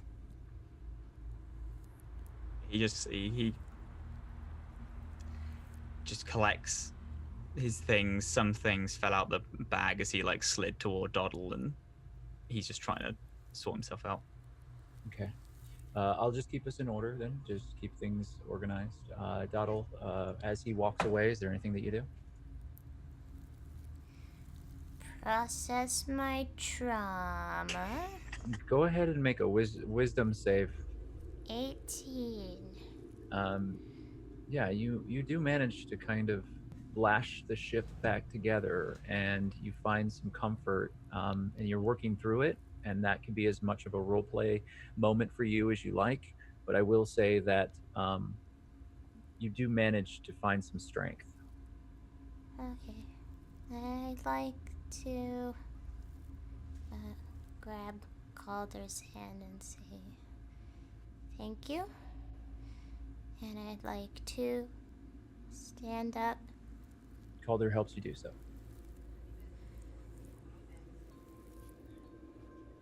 Anise and Mari were escaped slaves. They had stolen something from someone named Zastam. I need Maglo, Hawk, and Illyri, and actually Saray to make history rolls. 19. And 16. Oh, no shit. So 14. Okay. Does anybody get above an 18? Yep. You got just an 18? I got 19. Mm-hmm. The Council of Zulkirs is the leading magocracy within Thay, which is a powerful, and you know this well, Maglo, because you've studied quite a bit of it. It is a magnificent culture of learning and magic. However, it is a harsh and unforgiving place. There are nearly endless chains of bureaucracy and hatred that flow within that space, and it is sat within these kind of barren and desert lands. It's very different from Faerun, and it is across the sea, and very foreign to individuals who are not familiar with it. Sadly, the entire culture is fueled by rampant slavery, and the value that is put on life is very harshly judged. And you do know that at the seat of all of this is an organization known as the Red Wizards. And the Red Wizards are very open about their practices of undeath. And the reason that you are so familiar is because some of these Thayan secrets were delved from the Netherese, the culture that you have spent the better part of your life studying. Those studies led you to Teowin and Evermeet. Zastam is a figure of secrecy. However, from what you understand, Zastam was the, if not one of the, controlling forces behind the Red Wizards of Thay. And if these women had offended Zastam, the fact that they made it this far before dying is immensely impressive. This is no small figure. That's definitely clear to you. There are things about Zastam that you do not recall, and you would have to do further research if you wanted to know more. Calder is helping you, Doddle, kind of supporting you. You are weak. Do you have levels of exhaustion, Doddle? I thought I had gotten one, but I did not realize how to mark it That's down. okay. So now I'm unsure, but I can grab one just to even things out amongst the party if you want. We are definitely going to call it a single level of exhaustion, if not from before, then from what you've just undergone. All right? Yeah, that was a lot. Okay, so there you go. 4 of you have levels of exhaustion. All right. So with that in mind, as you're processing a lot right now, Maglo, and that information, like clockwork, kind of moves through your mind and kind of helps you to push past the emotional thrust of what's just happened. But it still is painful. Saray, you're still conscious. You're fading in and out, and you are deeply exhausted. So but I see June kind of having a hard time focusing on it because of everything that's going on. So I'm going to army crawl, all the way to June. Okay, so and you I'm gonna crawl over to June. I'm gonna kind of like sit, I guess, next to her, I guess, and kind of like put my hands like on her back and maybe like on her shield too, and kind of try and like, obviously I'm not religious, so I'm not gonna try and assist with prayer, but I'm just gonna try and like be the physical support. Okay, I'm gonna call that, yeah, that's an aid action. So you're going to assist June in their next action, which is going to happen after Illyri. Illyri, you are over here. You're still searching around this area. The ragged black cat looks up at you. Wow. What do you want me to do, cat? It paws at the door. Wow. I want to stick my ear up against the door and listen. Okay, I'll make a perception check for you. You hear something shuffling on the other side of the door, and you think you hear the clinking of armor, but it's very slow, and it's through this stone door. So, is there a crack in the door at all? No, it is sealed. There's dust and dirt and debris all around it. This is a big, heavy stone pallet that has been inset as a door. You don't even have a handle. So looking at this thing, you're not even sure how to open it. Could I just like knock on it, just tap on it just to see like a little... Yep. So you tap on the stone and there's a slight dull echo. and the noise on the other side of the door stops. Oh, please don't have just turned a bunch of undead this way and instead be another group of people like us trying to find our way out of here. That's all. We can meet up, have a picnic. I'm sure there's a meat pie on the other side of this door. We're going to become the meat pie. Nothing else happens, Illyri. It is dead silent now. Pun intended. June, go ahead and make your religion roll again, and you cannot roll with an advantage, but you can use your inspiration, and with the assistance action, you can add a +5. +5? Just for this instance, I'm giving you a +5. I don't think I need my inspiration. Well, you don't have to use it if you don't want it, but you have to announce it before you roll.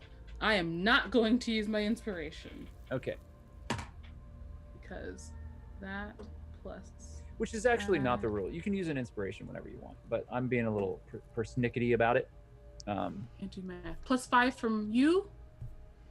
13. Okay, so 13 is with the +5?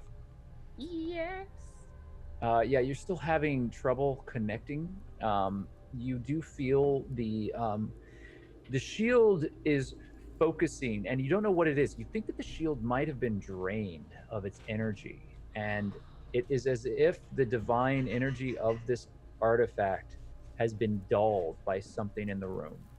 So I will, if you wish to try to purify, you have the ability to try to do so already, and it kind of flashes into your mind that you already have the tools that you need, but you don't sense any great connection to the Oak Father. You just this place is too oppressive. Where are these tools?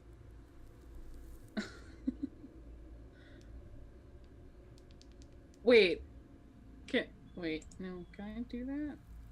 I don't know if I can do that. I'm gonna try it anyways. Can I I don't know if it works this way. Could I maybe cast cantrip, mending on it? You could cast mending, but you know that wouldn't do it. And I'm looking at your spell list here, because I could have sworn that you had something on here.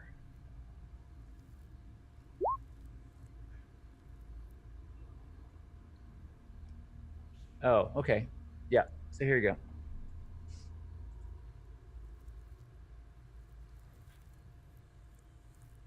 How many, I'm just gonna help you out here. How many channel divinity do you still have? I didn't realize I had. Where is that? Click on your features and traits. Oh, ha ha ha! That explains a lot. You do have a few, you have a reaction where you can dampen elements, and you have the ability to destroy undead, and you are able to channel divinity to use it to charm animals and plants.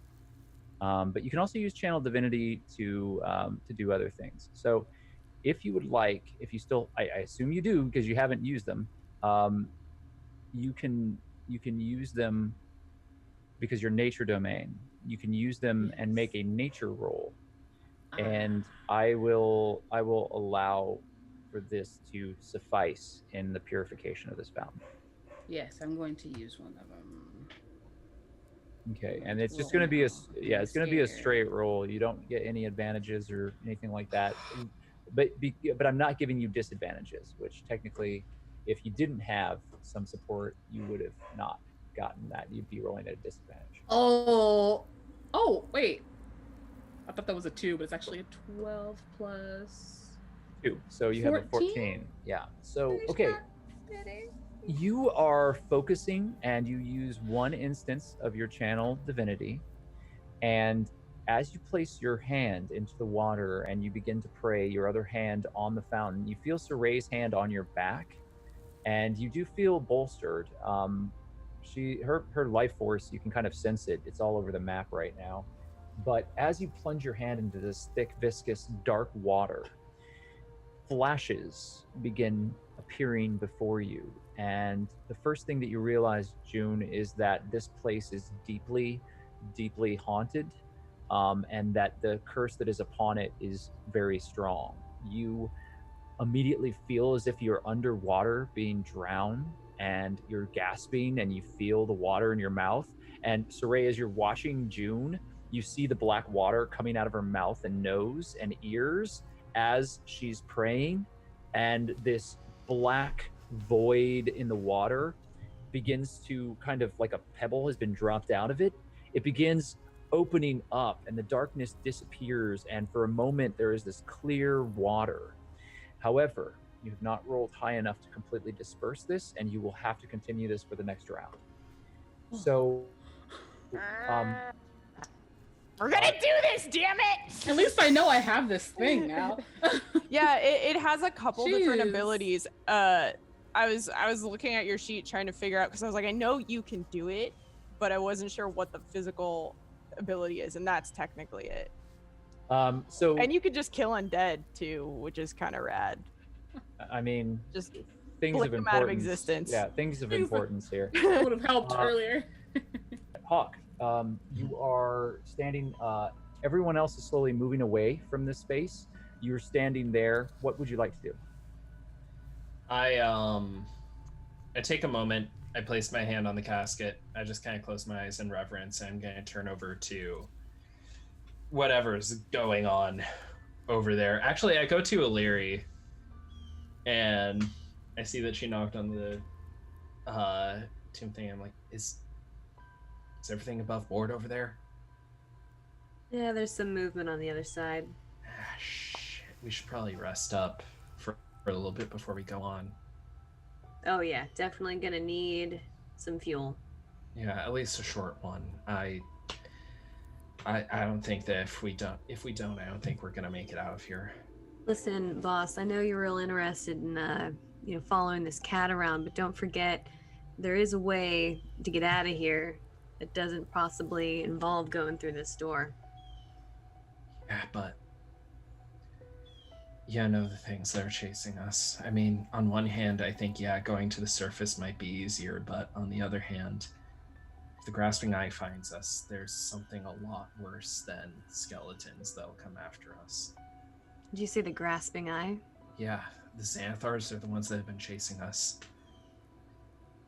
One of their servants is a mind flayer, and you hear this, located Doddle. us. Well, sounds like a whole lot of nonsense to be a part of. Yeah. Whoever joins up with them has to have no soul at all. Anyway, I'm gonna go check on everybody else. Thank you. You turn and you turn back towards the fountain, and you see what's happening in the fountain, and June is awash with this faint green aura that is lightening the room. However, there is this black viscous fluid that's pouring, like she's crying it. It's coming out of her mouth and her nose and her ears, and it's just kind of like seeping out of her. And she looks terrifying, but she has her hand in this water, and around about a third of the fountain, it has turned into clear, clean water. And the face on the shield, for those of you who are paying attention, it seems to shift into one of rage. Like it looks like the face is screaming, and the eyes are. June doesn't see this, but it looks as if it is screaming in rage. Saray has probably the best view of it, but Saray is like lying on the ground, hand on June's back, helping to support them. And that's the end of the round. Moving back up, Maglo. This is, by the way, this is the third round. Maglo, what are you doing in this moment? June's got it. Illyri and Hawk are doing that. Saray is questionably fine. Will be fine. Calder and Doddle are there. Doddle, do you still have the letter thing for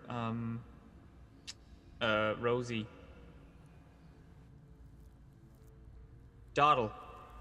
Yeah. Can I have?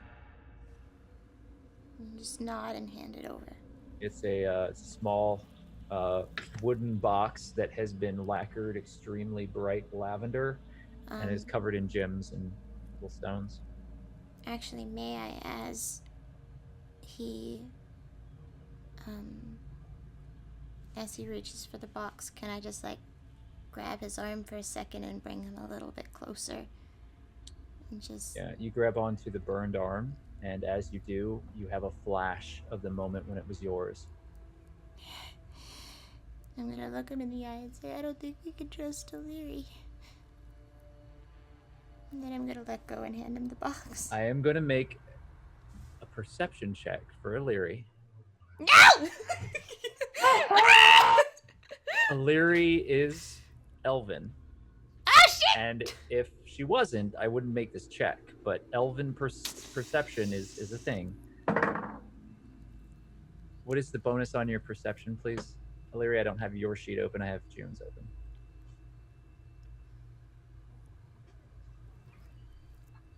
It is 5. Oh, that's really good. Okay, so here's what I'm gonna do. Doddle, make a I could call it, let's call it deception. Make a deception check. Oh. 21! You got a natural 20. Holy shit. Roll it again to see if you get a second one, because first of all, she doesn't hear. So O'Leary is oblivious to it. Okay. It's 12. Okay, so you whisper perfectly so that the splash of water and everything, you wait for the right moment and you say this to MacLeod in this moment where there's so much going on that O'Leary couldn't possibly hear you, and you're sure of that. MacLeod looks toward O'Leary, unbuttons his... He unbuttons the like thing on his pistol, the holster. And he's gonna... He puts the box in his pack. He's fully trusting Doddle because Doddle knows shit that she shouldn't. So she must know something that she shouldn't. I also would like to remind you that we had a conversation where I knew what your sister looked like at one point too. Yeah, you fully know shit carriage. that you shouldn't, so he's just trusting wholeheartedly like she knows something. So you are prepared to make a move. I guess the question is, do you make a move right now? Calder heard, right? Must have. Holding Doddle? Yeah, Calder definitely heard and is sort of shocked and looking to you and then looking down at what you're doing and then looking back over at O'Leary. I will allow you, O'Leary, to make an insight check based on Calder's face. I will say that through the whole conversation between Hawk and O'Leary, Doddle was probably staring daggers at O'Leary. This is no abnormal behavior from any of you, by the way. This is the same. I think I've been rather friendly. Mago's been okay to O'Leary. Okay, but not like it's not like getting hugs from June or anything today. First of all. So O'Leary, I do want you to make that insight check. I do want to know if you get some sort of clue, given that Calder is real bad about poker face. I think that's appropriate for the character. I got an 18. Yeah, something's not right. You don't know what it is, but Calder gave you a look that makes you feel like you might be in some sort of danger. You don't understand it or why, but that look on Calder's face is definitely was about you, directed at you. All right, so you do have some clue that there's something off here with the group. Okay, so I'm going to leave you there, and I want to go down and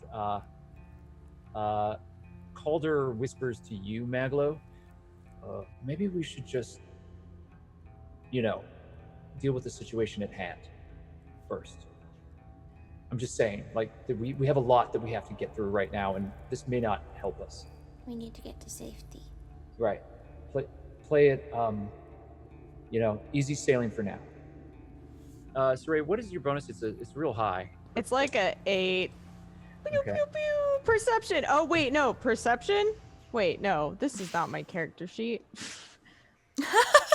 This is not my beautiful house. Whose character sheet This are you is not my using? beautiful I wasn't using any. I was looking over June's to try and find that spell to help her out. All right. Well, use your own character sheet, please. Yes, sir. I mean, I don't want to yeah. be that DM. But Yeah, I'm gonna tell I'm you. trying to be helpful. All right. Do I have also complicated? Also, do I have time to at some point just say like, Is June okay? Cause she didn't look it. Do I look okay? I feel like I should be a little concerned. You are clearly concerned. You do say it. No one responds immediately. As June has, June looks like, she's in the middle of something. She's like, black goo is coming out of her face. All right. I have a +8 to my perception. Yeah, so you do notice this. Make a nature check. I don't think I have that. I have a -1. All right, well, make a nature check. It's untrained, so I mean. Oh, that's an 18. Not bad. Yeah, you immediately recognize that it's working, but that it's going to continue to drain energy from June until it's completed, and it may cause more harm to her. Huh, okay. I don't think I have anything to help. I'm a fighter, not a magic user or a religious person. Okay. Do I have any equipment? No. Do I have any... What are the stats on the bright dagger? You really don't know. I don't have things. Can I try and, I don't know, channel my own energy?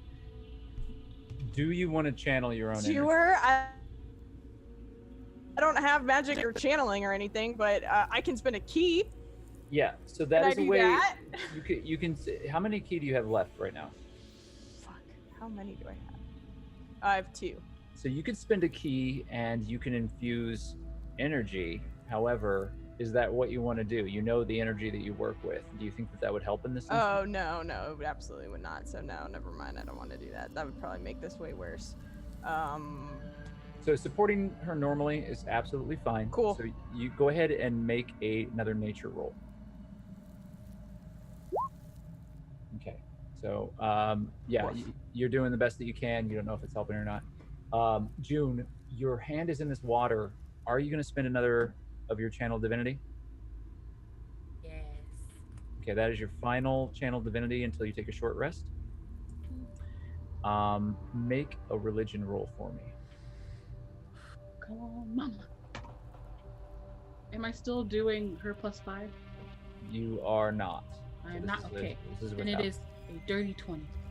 A dirty 20 is still very good. So you are focused, and the water continues to clear, and there is this thick black pool that is surrounding you, and you feel something at the edge of your consciousness push back, and I need you to make a charisma saving throw.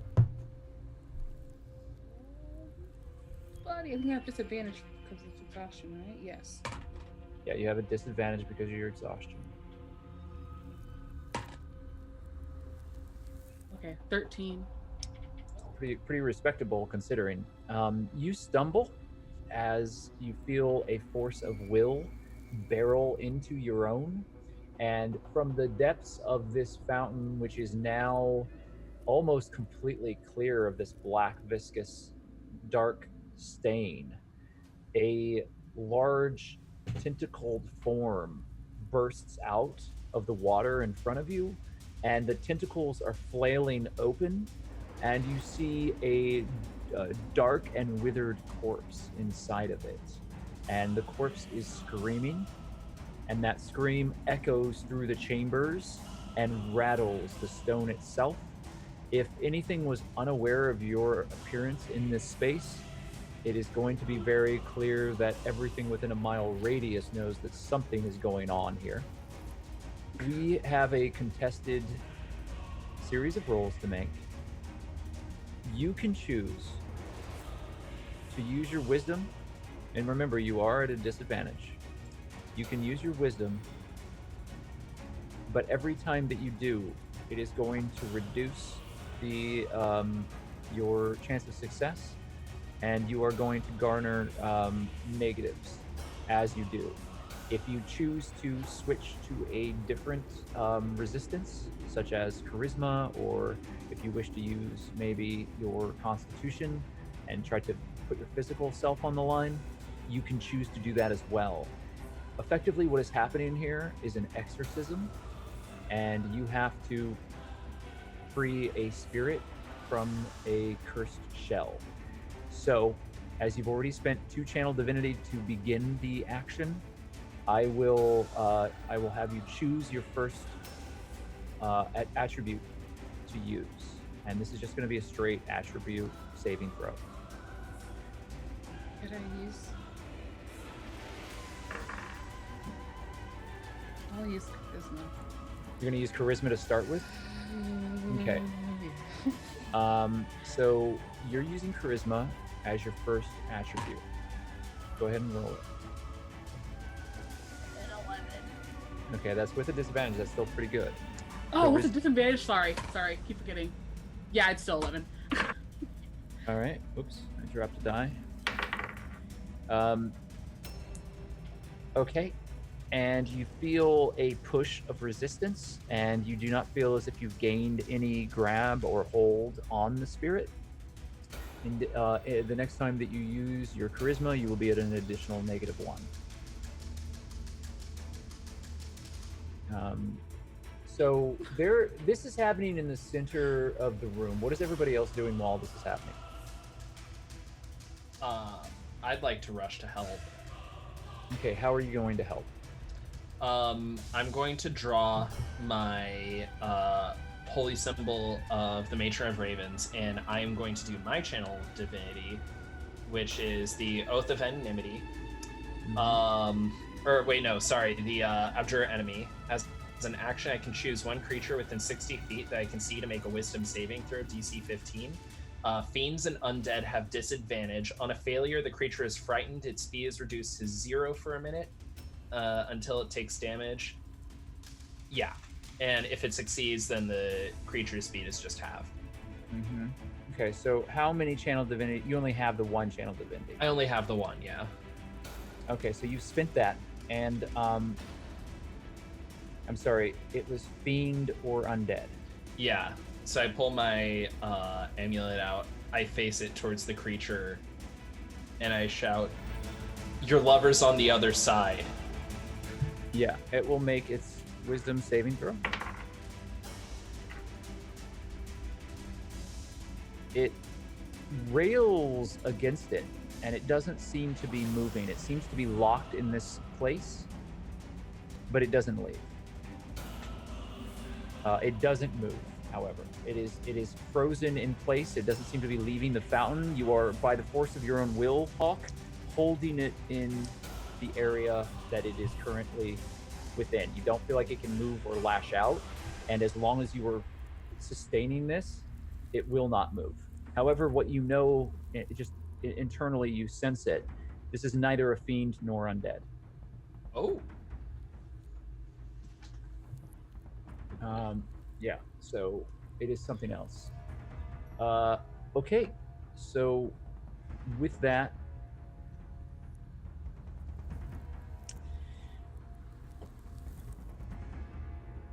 that moves us over. Okay, so if we're jumping around here, we're going back up to the top. MacLeod.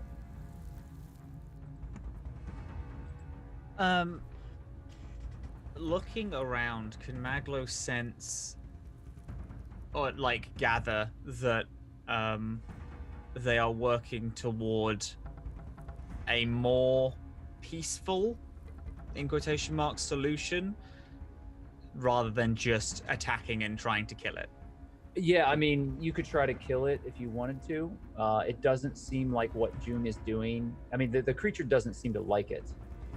But you were smart enough to realize that whatever this is, it's riding the corpse that is in the center of it. So this creature or being or whatever it might be has possessed this corpse. The two are not the same. Does that make sense? Yeah. You could try to kill it, but you don't know what it would. Yeah. In fact, it doesn't look like it's doing well anyway. You in previous minutes when this thing was emerged from the fountain, all of you did a great deal of damage to it, and it was fairly badly wounded, and that's why it retreated and was hiding. So if you decided to, you think you could just end it, but it's up to you and the rest of the group as to how you want to do it.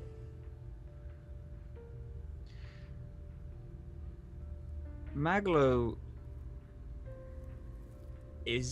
currently feels very raw, since this whole room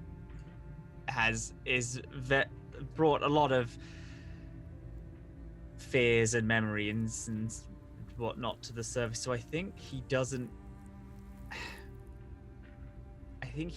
more goes on autopilot. His heart's not in it. Right. Like he doesn't know how to help. He doesn't want to help the religious side of it, but killing it seems he'd be outnumbered. So I think he takes his rifle and he moves it. He moves the barrel to the needle one, so he can input needles. I think he readies himself for if someone gets attacked and hurt by this, he can heal them. And he's just gonna focus on that and spend most of his time shoving shit down. Okay. And trying to ignore it. So I'm gonna say you have a held action, and we'll see what happens next. Doddle, what are you doing? I'm gonna try something dumb. But you said that MacLeod can recognize that, like, the corpse and the monster are two different things. Like, that is not... Doddle's intelligent enough to know that, too. Yeah. Okay. In that case, I'm not gonna do something dumb. And I think I'm just gonna shoot it. Okay, I'm just gonna fireball it. Okay. I'm intelligent to know that, like, that thing needs to die. Yes? If that's... You do know that the two pieces are separated. So, like, whatever this creature is, it's riding on the corpse of what you presume to be the other lover. But if you wish to shoot a fireball, you absolutely may. Do we want to protect that corpse? Do we need it for later? It's tricky.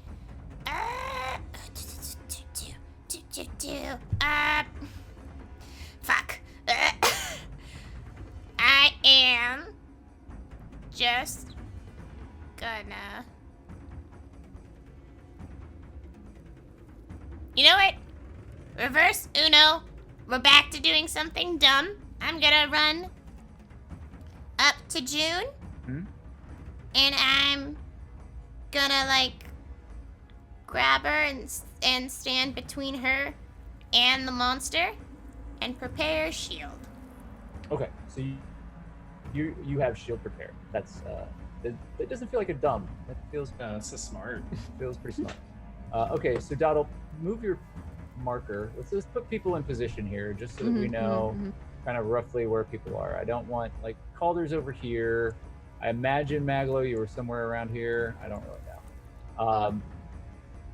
Yeah. Just as a heads up, I'm at about a 15 before I have to head out. That's right. Okay, so that's all right. Saray. Yes. What would you like to do? Okay, so we can see the tentacles. I can see that Hawk has used his religion powerness to freeze the tentacles, and they've stopped moving, correct? Yeah. Hulk has Fuck yeah. a symbol out and is holding it, and as he does, this thing is still flailing about, but it doesn't move any closer. It is held in place. Fucking rad. Okay, so I'm going to take a second, focus, muster up whatever the fuck energy I have left. I'm gonna spend a key point, and I'm going to jump up into the air, swirl my spear, and stab down at the tentacled monster. Okay. You are exhausted times 4. Fuck yeah, I am. But I still can move half speed. Oh my god. It does allow you to get to it. It's only 15 feet away. 45. My full is 45. So you can make that move. You'd have to make an acrobatics check, and then your attack, both of which, all of it, is going to be at a disadvantage. Okay, that's fuck it. I'm doing it. And I spent a key. I just want to say that too. I spent a key. Okay, so wait, how does the key affect that? Like, it allows me to do the jump, essentially. Oh, okay. So then, if you spent a key for it, we would call that a. Well, we would call it an advantage, but then it gets knocked down to just a normal roll for the acrobatics. What's up, Matt? Soray's jumping into the water? I'm jumping at the tentacles. The creature. Okay. Do you still have the alter self that I cast on you active? And that I think it lasts an hour? You are still a fish-type creature. That is correct. Yeah. Me? Yeah, you have have guild. So you can breathe underwater. You can breathe underwater. Okay, rad, cool. You can't really be affected by the water, and that was the truth beforehand anyway. But you hadn't been back in the water. You have like film over your eyes. You have like webbed hands that don't really affect you in a negative way. But got it. Yeah. Yeah. So I'm using my key to use a dash action essentially as a bonus action on my turn. And then my jump distance is doubled for the turn. You easily make it across the gap. Just make that acrobatics check straight, which is the first roll that you'll make here. You just roll once. If you want to use inspiration or anything like that, you can. I don't got nothing. Fuck me. Yeah, so that's not a great roll. And you leap forward, and this creature is held. However, you're just so weakened. You focus your energy, you leap up into the air, and you fall short. And you're now in the water in front of it. And I'm in front of it though, right? If you want to just perform a normal attack, yeah, I'm just gonna try and attack it. But you still have a disadvantage at your. Okay, it's not as epic as I wanted it to be, but no, I would have allowed. It's okay. I'm tired. I would have allowed for damage and other no, considerations. I'm saying.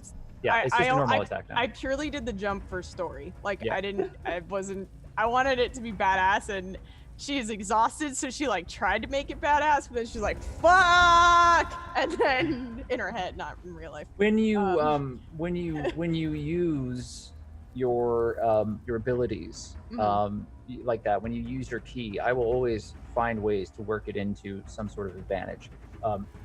It's just a normal attack now, so just roll your strike with your spear at a disadvantage. Okay. Spear. Okay. 1, 2. I hate that it does this. I rolled 13 on my second roll. It's on my D&D Beyond. 13 plus 6 is 19. So, and then I got a 17 on the prior. So you got I'm sorry. The attack was a 13. Sorry. Disadvantage, correct? Yes, that's correct. What is on the screen is the disadvantage. Oh, 17. So you do actually hit. Fuck yeah. And you... I'm using two-handed piercing, so it's 5 versus the 7. Interesting. Because one-handed is like throwing it. Yeah. Is that correct? Because the way that the D&D Beyond works is I thought you added the two together, but I don't think that that's correct. No, there's two different. I have two separate rolls depending on what it is. If it's two-handed, it's a +6. If it's one-handed, it's a +8, or it's a D&D. It's a D8. They're Okay, two different. Two different rolls. So Mhm. you've caused 5 points of damage as you lunge forward with a spear, and it lashes into the center of this thing, and this thick black gore starts pouring out of the form as you stab it in the center mass, and it shrieks and writhes. June, I need you to make a wisdom saving throw. What is that, bad or good? You got a 1 or a 20?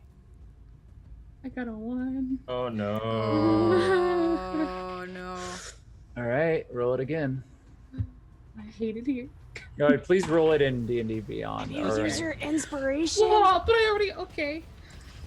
I'll roll it there instead. I'm gonna re-roll it, but I just want the audience to know that I did roll nat 20 the second time, but I'm gonna it's okay. but it was a 6 this time. Yeah, so you didn't get another natural 1. Can you But use your inspiration? Oh, I keep forgetting so you did get an 1, and you take a level of exhaustion. Oh, snap, tackle pop. Where are you at with exhaustion now? Level 4. Okay, so yeah, you feel your life force kind of drain out of you as this thing shrieks. You feel like it gets the upper hand, and some of the blackness in the water kind of begins to move forward as if it's taking the water back over. All right, so that's Saray's turn. Illyri, anything that you would like to add to this? You still have about 5 minutes, is that right, Mike? Yeah. Okay, so Illyri, what would you like to do? What's going on with the door? I'm watching everything happening. Nothing is happening with the door. There was this horrid shriek that rattled the entire crypt. You're sure that everything in a mile radius of this place knows that something just happened here.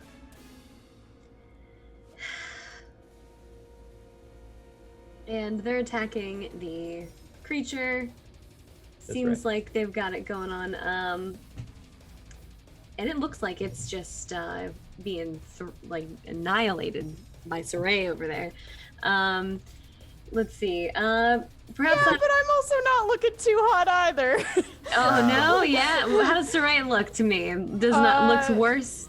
Garbage. Yeah, garbage. Hot garbage. Probably like you could probably mistake her for an undead if you didn't know, if we hadn't seen a bunch of undead already. Like I imagine like she's like almost pale, like deathly pale. Like all of her features are sunken in. She has like really like dark circles under her eyes. Like she looks like fucking horrible. Oh, that is not a good look. Yeah. Well, maybe I'll throw an axe at it. You know. Okay. Go ahead and roll to strike with your axe. Yeah. You have 2 attacks. If you want to throw 2 axes, you can. Yeah, you know what? I'm done dallying by the door over here, and it would be real nice to get out of here. So I'm just gonna take both axes and just huff one right after the other. Okay, so both are flung through the air. Go ahead and roll to strike. Is that the right one? That certainly is. And a 22 strikes, you do 3 points of damage as an axe it embeds itself into the creature. And the second attack is another hit. And you do a lot of damage. Woo! So these 2 axes like fly into the creature, and there's another shriek, and you see all the tentacles go limp, and there's a black froth that starts shooting across the corpse and the tentacles, and a shrieking as you see the corpse that's on the inside of this slowly begin to dissolve. And the black of the fountain dissipates, and the water becomes crystal clear. As June, you feel that pressure that you had felt push back dissipate. You immediately throw yourself forward. I will give you, and you alone, a single wisdom saving throw to attempt to finish your work before the creature completely dissolves. I will be clear about this. This creature is dissolving in front of you. This roll is very important if you wish to complete this in a peaceful way. Jeez.